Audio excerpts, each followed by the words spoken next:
우리의 모든 삶에는 날마다 선택의 기로에 있는 듯합니다. 어떤 선택이냐에 따라서 그 선택의 열매를 따는 것입니다. 우리가 평소에 주님의 인도를 받는 삶을 사는 것은 너무나 중요합니다. 인생이 달라지기 때문에 그렇습니다. 하나님과 동행하는 삶에 여러분 그 은혜 속에서 특별히 소스라칠 정도로, 소름 끼칠 정도로, 닭살 돋을 정도로 하나님의 은혜를 경험해 보신 적 있으십니까? 하는 느낌 말입니다.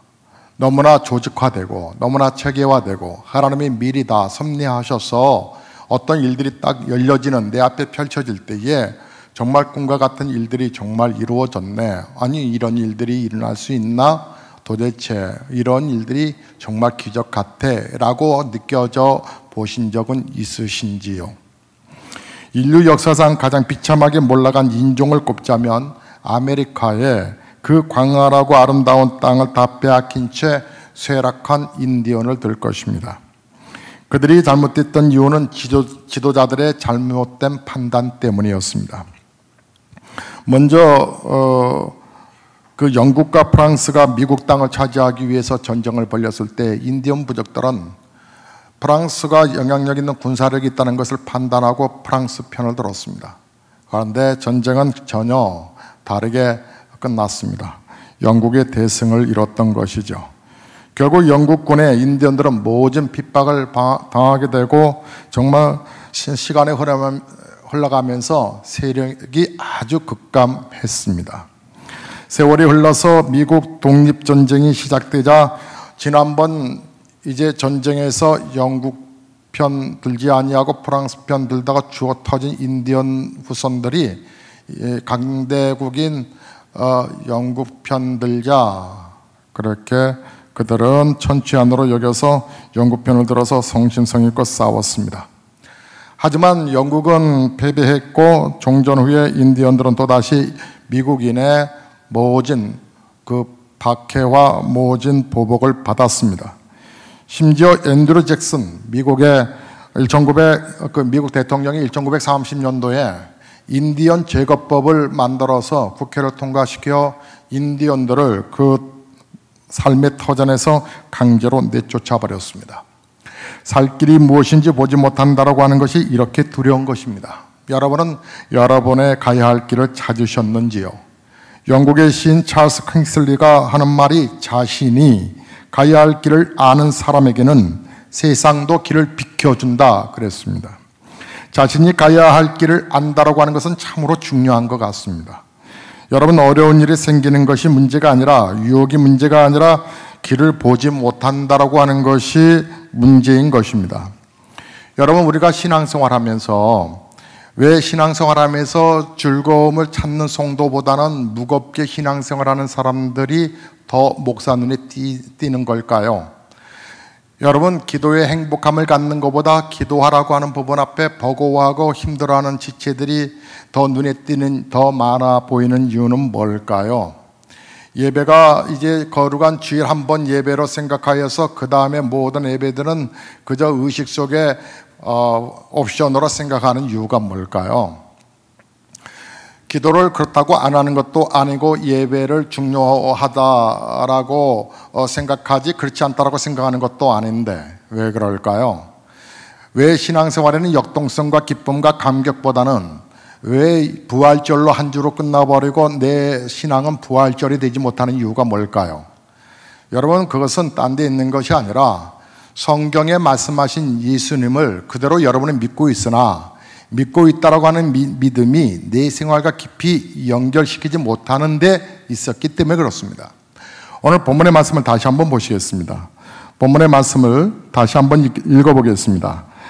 만일 우리가 그의 죽으심과 같은 모양으로 연합한 자가 되었으면 또한 그의 부활과 같은 모양으로 연합한 자도 되리라.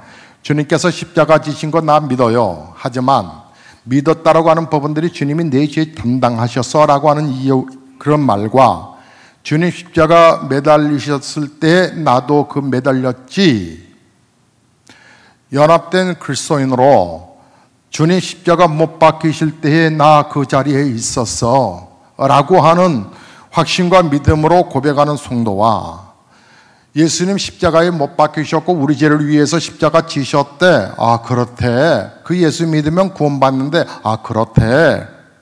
그 예수님 성경대로 부활하셨대. 아, 그렇대. 예수 믿는 사람들 이제 천당 간대. 아, 그렇대. 라고 생각하는 거와 예수 그리스도 십자가 못 박히실 때 나 때문에 못 박히셨고 나도 그 자리에 함께 있었다라고 피부적으로 경험적으로 확신 가운데 받아들인 성도와 이론적으로 그냥 느껴지는 신앙과의 차이는 우리의 생활 속에서 분리된 이중적인 이원론적에 빠져버리는 그런 신앙으로 빠지게 되는 것을 우리는 신앙적인 부분 앞에서 우리가 그에 대한 것이 당연하게 생각해 버리는, 그래서 우리가 바울이 고백했던 것처럼 나는 날마다 죽습니다라고 하는 고백이 죽는 것이 아니라 뭐 예수님 죽으셨다는데 내가 왜 죽어야 되나? 라고 하는 생각에 분리된 생각이 오늘 우리가 신앙생활함에 있어서 버겁고 힘들고 기도가 재미없고 했던 이유는 아닐런지요. 여러분이 말해요. 여러분이 정말 생활 속에서 야, 하나님이 이렇게 준비해 놓으셨네 라고 예비하셨던 그 일들을 경험해 보셨습니까? 저는 어제 사건에 관한 이야기를 하나 여러분께 실제적으로 오늘 성령님께서 오늘 설교 준비한 걸 알고 어제 하나의 애화를 간증하기 위하셔서 그 일을 보여주신 것 같은데 제 주머니에 여기에 한 열쇠가 있습니다. 이게 무슨 열쇠냐고요? 예, 커피숍을 인수했습니다. 이게 또 무슨 뚱땅지 같은 소리냐고요? 진짜입니다. 한 달 전에 딸아이가 저에게 그랬습니다. 저에게 아빠 나는 조그만 커피숍을 하나 운영하고 싶어요. 실제적으로 정말 커피숍 조그만 공간에서 한 달에 수천만 원 수익을 내는 그 커피숍에서 두세 달 직접적으로 현장 실습도 하고 또 유럽 바스타도 따고 얘가 다 했습니다. 실제적으로도 하고 또 우리나라의 가장 굵직한 프랜차이즈 커피숍 그에서 상당히 수년간 있어서 이제 또 부점장으로 갈 위치까지 됐었고, 그랬던 내가 이제 그만두고 하고 싶어요. 나 커피숍 하나만 할래요. 이렇게 애교스럽게 얘기하는데 제가 뭐로 아이를 커피숍을 내주겠습니까? 애한테 무슨 사례비를 잘 모아서 남은 것이 있어서 얘한테 커피숍을 해주겠습니까? 아니면 선친으로부터 제가 무슨 재산을 물려받았습니까? 근데 아이가 그런 말을 했을 때 제가 이런 말을 했지요. 아이한테 알았어, 해줄게. 그리고 그 표현을 했습니다. 그 말은 네 마음을 위로한다라고 하는 뜻이지 제가 어디 법원에서 커피숍을 해주겠습니까? 그런데 그게 진짜 일어났습니다. 딸이 꿈을 꾸고 아빠는 그 꿈 앞에 실망시키고 싶지 않아서 그래서 제가 여러분에게 아멘 하신 분만 드릴 거예요 라고 말했던 것이 저 또한 그렇게 하고 있기 때문에 하나님, 애가 일어났는데 하나님 주시면 참 좋겠지요 라고 속으로 고백했는데 그게 한 달도 안 돼서 꿈이 이루어졌습니다. 딸 아이도 때려치운다고 하는데 잘 됐지 않습니까? 이 일에 접두하다가 미국 넘어가면 되지요. 사랑하는 성도 여러분, 이처럼 하나님은 우리 안에서 피부적으로 역사하기를 원하시는데 우리가 왜 경험하지 못할까? 왜 신앙생활이 힘들다고 말하고 기도하는 것이 힘들다고 말할까? 지금도 인상적으로 가끔가다 만나는 분이 있습니다. 태중은 일했던 분인데 새벽에 지지난 겨울에도 그렇습니다. 열심히 조깅하는 분이 있습니다. 저 나이로는 저 나이와 비슷한 듯한데 정말 그분이 뛸 때마다 지축이 느껴집니다. 쿵쿵쿵쿵. 그러니까 그분이 체중이 얼마나 나가겠습니까? 추운 겨울에 반팔 입습니다. 그리고 머리띠 이렇게 하고 반바지 입고 그 추운 그 영하의 날씨에 뜁니다. 보니까 간단합니다. 오래 살겠다고 뛰는 겁니다. 살 빼겠다고 뛰는데 야, 저 양반 가끔가다 만나는데 또 나오셨네. 왜 그래요? 내가 살을 빼야 오래 산다라고 아마 진단을 받았거나 자기 스스로가 느껴졌겠죠. 이것이 가치가 있다라고 느껴져서 새벽을 뛰어나와서 그 새벽에 동네를 뱅뱅 돕니다. 여러분, 새벽 기도가 힘든 이유는 목적성이 없기 때문에 그렇습니다. 새벽 기도하는 기도가 버겁다라고 말하는 것은 그 하나님을 정말 소스라치게 응답의 역사를 경험해 보지 않아서 그렇습니다. 기도할 때마다 제가 성도님들이 어떤 기도 제목이 딱 올라오면 바로 기도합니다. 새벽 기도 내일 나오세요라고 하는 말을 늘 합니다. 그때마다 하나님께서 길을 여십니다. 2부 예배 때 나오셨던 집사님이 제 설교를 듣더니 머리를 끄덕끄덕거렸습니다. 그분은 목동에서 오시는 분입니다. 한 번은 남편께서 갑자기 쓰러지셔서 그 중환자실로 실려갔습니다. 병원에서는 어렵다고 하는 진단을 내렸습니다. 가족들도 어떻게 되나 고민을 하고 있었을 때에 목사가 새벽에 기도하면서 주의 음성 들은 것을 확실하게 그분에게 전했습니다. 그러면서도 또 마음 한편에서는 만약에 돌아가시면 어쩌려고 내가 이런 말을 하나, 이런 말을 하기가 정말 힘든데 책임지지 못할 말 왜 해? 하지 말자라고 생각했지만 그분을 딱 보는 순간, 병원에 가서 그분을 보는 딱 순간 저도 모르게 튀어나왔습니다. 남편은 살 겁니다. 살 거고 곧 의식이 회복될 것이며 일반 병실로 오게 될 겁니다.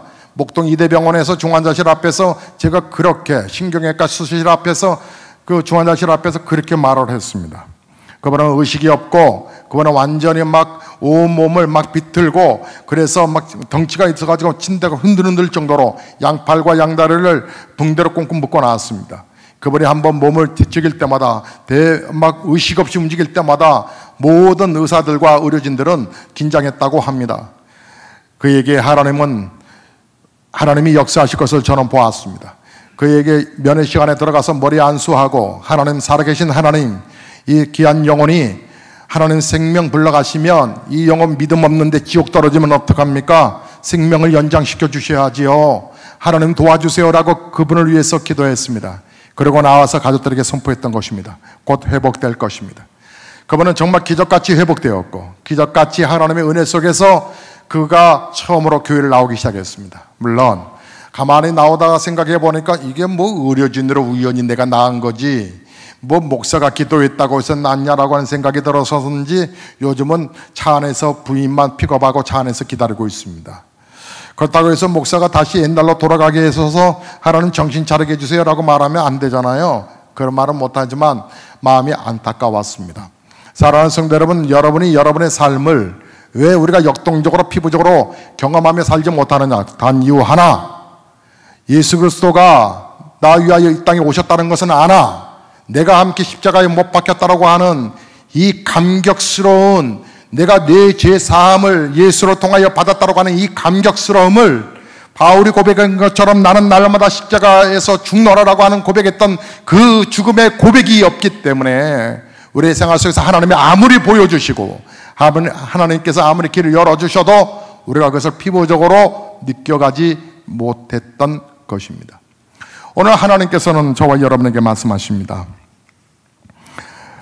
시편 제23편 1절에 보면 여호와는 나의 목자시니 내게 부족함이 없으리로다. 이 말은 다윗은 성공이나 평안을 위해서 살지 아니하고 하나님 한 분이면 됩니다라고 하는 고백 속에 고백했던 고백에 여호와는 나의 목자시다라고 하는 고백을 하나님이 지금 이 시간에 여러분에게 심어드리고 싶어 하시는 것입니다. 주님은 정말 우리가 이 땅에서 영원한 천당뿐만 아니라 이 땅에서도 내 영혼이 잘된 같이 범사에 잘되고 형통하고 강건하기를 원하신다라고 말씀하셨습니다. 하나님이 행하실 일들을 여러분 보셔야 합니다. 하나님께서 행하실 일들이 뭔가, 하나님은 어떻게 우리의 미래를 이끌어 가실 것인가를 여러분 그 하나님을 정말 경험하시기를 원하시면 여러분은 믿음의 자리에 정말 애절한 통렬한 마음으로 나오셔서 기도하셔야 합니다. 여러분, 특별히 우리 수험생들 부모님들 잘 기억하십시오. 지금은 국내대학교 보내는 시대가 앞으로 아닙니다. 미래학자들은 또 교육학자들은 말을 하기를 앞으로 20년 후에는 우리가 갖고 있는 직업의 90%는 다 사장될 것이라고, 없어질 것이라고 말을 합니다. 국민은행이 이 능곡역에 토당동의 능곡역 법원에 큰 건물로 아주 잘 되는 은행이었습니다. 그 은행이 지금 폐점됐고 그 은행은 화종으로 통합이 됐습니다. 여러분, 점점 직원도 줄겠지요. 지금 하고 있는 직업에 관한 법원들이 20년 후에는 거의 90%가 다 사장된다고 말을 합니다. 서서히 몇 년 전부터 주유소도 셀프 주유소로 바뀌어가는 것이 이제 문화가 되고 있습니다. 이제는 사람이 하는 손들이 전자적인 부분으로 다 바뀌고 또 생각지 못했던 또 다른 직업들이 지금 만들어져 가고 있습니다. 수험생 부모님들이 잘 들으셔야 할 내용은 우리나라 대학교 안에만 여러분이 국한하지 않았으면 좋겠습니다. 아이들을 언어를 정복시키려고 하는 이유는 여기서 바로 외국의 대학교로 다 갈 수가 있기 때문에 그렇습니다. 언어만 되면 외국의 대학교로 다 갈 수 있습니다. 여러분, 남아프리카의 한 대학은 GMP는 낮으나 그 학교는 우리 서울에 있는 서울대학교보다 수준이 훨씬 높습니다. 국내 대학교 부분 앞에서만 헐떡거리지 마시고 세계 대학을 보셔야죠. 세계 대학에 바로 고등학교 졸업하고 바로 갈 수가 있습니다. 이런 시대고 지금 세계 석학들의 모든 강의들도 여러분 인터넷 통해서 여러분 프리 강좌로 다 들을 수 있습니다. 하버드 대학뿐만 아니라 프린스턴 대학교뿐만 아니라 모든 대학교의 영상들을 직접 그것을 또 한국어로 번역되어 가지고 또 인터넷 열어보면 다 받을 수 있습니다. 여러분의 자녀들을 이 국내 대학교 안에서만 막 헐떡거리게 잡지 마시고 제발 주일날 교회 똑바로 보내시고 세계를 보십시오. 세계를 보셔야 합니다. 사랑하는 성도 여러분, 저는 우리 사랑하는 성도님들이 하나님과 아주 더 밀접하고 아주 긴밀한 그리고 친밀한 관계가 잘 유지되는 그런 은혜를 이 말씀으로 대신 전하고 싶습니다. 여러분, 그 5절의 후반절의 말씀을 보면 또한 그의 부활과 같은 모양으로 연합한 자도 되리라. 부활하신 예수님을 만났던 제자들의 심정을 아십니까? 부활하셔서 역사와 능력을 예수님처럼 동일하게 나타냈던 제자들을 아시나요? 여러분, 그 예수 그리스도가 부활하셨다고 하는 것이 여러분 가운데서 부활하셨대라고 하는 것이 아니라 나와 연합되는 겁니다. 나도 예수 부활, 나의 부활이라고 하는 확신과 믿음 가운데서 날마다 부활이 일어나야 하는 것입니다. 그래서 여러분이 진중하게 하루의 문을 시작하실 때, 여실 때에 하나님 앞에 기도하면서 부활의 예수의 감격과 감동으로 하나님 앞에 기도하는 것입니다. 사랑하는 성도 여러분, 부활하신 예수님이 여러분 안에서 마음껏 역사하기를 원하고 계십니다. 부활하신 예수님께서 여러분에게 마음껏 여러분에게 권능과 능력을 주시기를 원하고 계십니다. 그래서 아무거나 염려하지 말고 후회 주시고 꾸짖지 아니하시는 하나님께 기도하라고 말씀합니다. 하나님께서 주시는 은혜가 있는데 우리가 신앙생활에 왜 그 하나님을 피부적으로 살떨리듯 또 소름 끼칠 정도로 하나님의 역사하심을 경험하지 못하는 이유 중에 하나, 그것은 바로 이론적인 하나님, 늘 지식 속에 가둬버리는 하나님. 그래서 그 하나님이 내게 응답하실까, 내 시간, 내가 시간 정해놓고 내가 결정하고 내가 판단하고 내가 기다리다가 지쳐버리는 그런 신앙이 아니라 하나님은 역사를 움직이시고 세상을 움직이시고, 그래서 기도할 때마다 하나님께서 아이디어를 주시고 꿈을 주시고 그 꿈을 품게 하시고, 여러분 요셉이 꿈을 품은 자라고 말을 합니다. 그러나 그 꿈을 이루기까지 최소 14년 걸렸다는 거 아십니까? 14년 동안에 얼마나 고통을 당했는 줄 아십니까? 요셉이 그 꿈을 이루기 위해서 얼마나 힘들었는 줄 아십니까? 야곱도 그 꿈을 이루기 위해서 14년 동안 고생을 했습니다. 하나의 아내를 얻기 위해서도 14년간 고생했습니다. 그런 말을 하기를 7년을 하루같이 그렇게 보냈다라고 말을 합니다. 사랑하는 성도 여러분, 여러분이 향해서 하나님의 꿈이 있습니다. 여러분을 향한 하나님의 계획하심이 있습니다. 그분께 사로잡혀서 나가는 것입니다.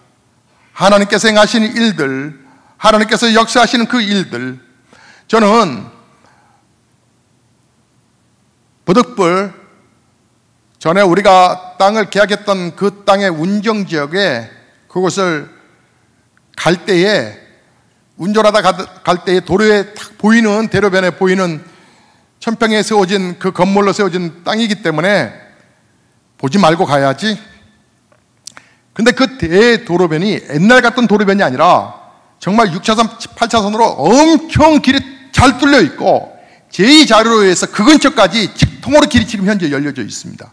우리가 옛날에 그 계획들을 봤을 때 그렇게 나와 있었던 것처럼 그대로 되고 있고, 그 주변의 부분은 아파트들이 엄청 상상하지 못할 정도로 세워졌고, 그 당시에 그냥 이게 토목 공사만 했던 그 자리에는 수많은 집들이 다 지어져 있고, 교회는 정말 요새 같은 곳에 잘 세워져 있는데 내가 그것을 지나가리라.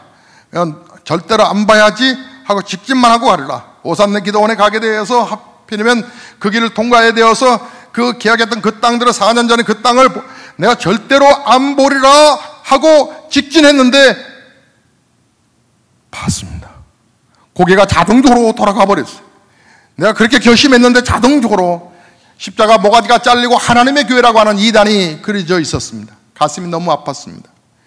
그곳에서 2년 전에 들린 얘기는 뭐 우리가 땅 투기할 건 아니지만 어쨌든 그 땅이 뭐 3배가 올랐다느니 지금은 또 남북 통일되어서 그곳이 또 어떻게 됐다느니 하는 얘기를 들을 때마다 아니야, 하나님이 주신 것도 그릇을 준비하지 못하면 못 받는 거. 아마 그때 갔었으면 나는 죽었을 거야 아마.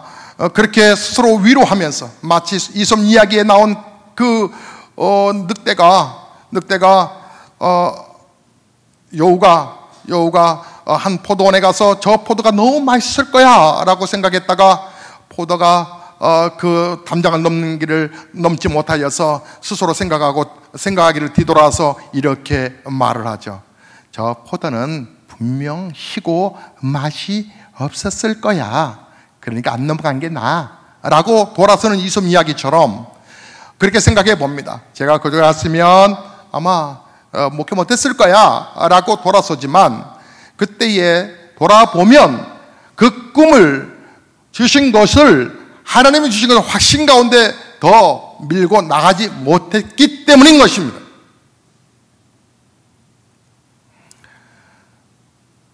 사랑하는 성도 여러분, 우리는 늘 온전하지 못하죠.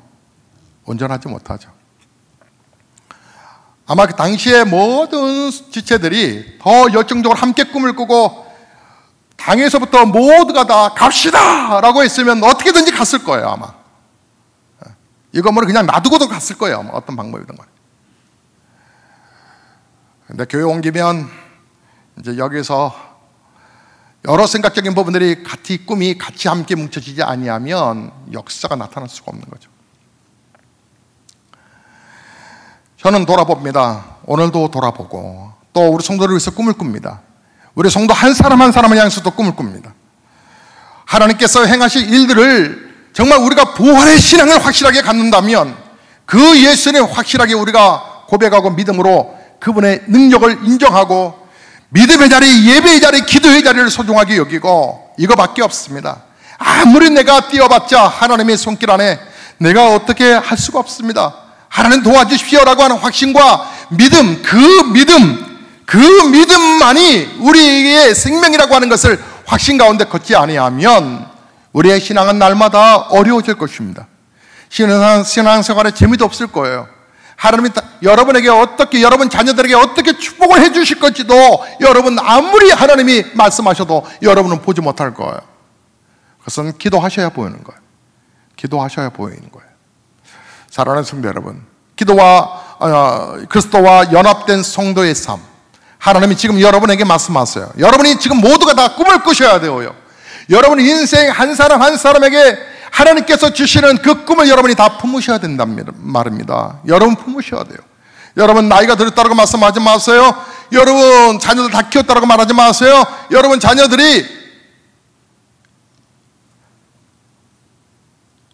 여러분의 기도가 필요해요. 계속 여러분 꿈을 꾸셔야 돼요. 그리고 그 꿈을 붙들고 기도하는 거예요. 하나님께서 기가 막힌 방법으로 길을 여실 것을 여러분 믿으셔야 되는 거예요. 하나님께서 도와주시는 역사를 보셔야 될 거예요. 저는 사랑하는 성도 여러분, 오늘 하나님께서 저와 여러분에게 말씀하세요. 내가 살아있잖아.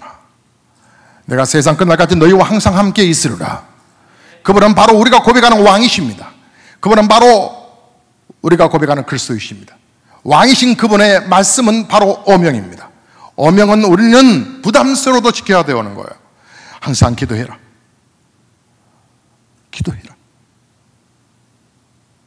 깨어있을 수가 없더냐.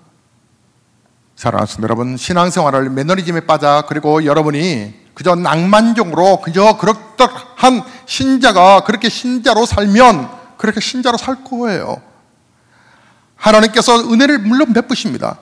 하지만 소름 끼칠 정도로 하나님께서 행하실 일들을 여러분 경험하기는 어려우실걸요? 여러분이 급한 상황에 주여라고 하는 고백 속에 하나님의 길을 여시는 그 고백, 여러분 한 사람이 어떤 커피숍이든 식당이든 아니면 제과점이든 여러분 하나의 문을 열기 위해서 얼마나 많이 준비를 하나요? 그래도 쉽지 않잖아요. 물질과 여러 가지 환경적인 부분을 보고도 문이 안 열리잖아요. 그런데 기도가 얼마나 중요한지를 여러분에게 지금 말씀드리고 있는 거예요. 그저 가슴에만 품고 기도하는 그 기도 속에 하나님께서 이 모양 저 모양 저 모양 이 모양 시간과 날짜까지 정확하게 다 맞추셔서 행하시는 하나님. 오늘 그 하나님을 저는 여러분에게 소개하고 그 예수님을 여러분에게 다시 소개하면서 그 예수님을 다시 여러분의 삶의 주인으로 초청하기를 주의 이름으로 축복합니다. 정말 하나님이 살아계시거든요. 정말 하나님이 살아계셔서 가슴속에 막 흥분이 일어나거든요. 지금부터 하나님의 역사하심을 여러분 꿈을 꿀 때에 주님이 날 위하여 죽으셨을 때 나도 그 십자가에 함께 죽었고 주님 부활하실 때에 나도 함께 부활되어 내 안에 예수 그리스도와 부활된 연합된 크리스천이라고 하는 역동성을 가지셔야 합니다. 여러분 안에 예수 안에 능력이 있음에도 불구하고 그 능력을 행하지 못한다면 얼마나 불쌍한 신자입니까? 하나님 정말 살아계시거든요. 여러분 신앙생활 제대로 하셔야죠. 끝까지 기도해 보는 거예요. 끝까지 매달려 보는 거예요. 그분이 길을 여실 거예요. 여러분 세계는 이제 다음 세대는 세계로 나가야 합니다. 아이들의 길을 열어줘야 합니다. 여러분부터 먼저 믿음의 눈이 열어 가셔야 합니다. 사랑하는 성도 여러분, 저는 우리 보배로운 예수교회 1부 때도 그렇고 2부 때도 그렇고 새로운 얼굴들이 오셨습니다. 하나의 고백만 드릴 수 있습니다. 하나님 살아계셔서 그 하나님 잘 믿자라고 세워진 교회입니다. 그 예수님 잘 믿고 우리 다음 세대들을 축복하고 구체적으로 축복하고 하나님의 역사가 나타나기를 소망하는 그러한 교회가 되기를 꿈꾼다고 말씀드렸습니다. 우리 그러한 교회, 누구든지 오면 교회에 너무 행복해서 지나가는 나가네도 교회 왔다가 화장실 왔다가 그저 커피 향에 아니면 우리가 느껴지는 그 사랑에 녹아져서 잃어버렸던 신앙을 회복할 수 있는 교회, 여러분 그러한 교회 함께 만들어 가시려면 여러분이 예수님과 함께 연합된 이 신앙의 이 확신을 여러분 분명히 하셔야 합니다. 오늘 하나님께서 여러분에게 말씀하십니다. 좀 더 들어와. 기도하시겠습니다.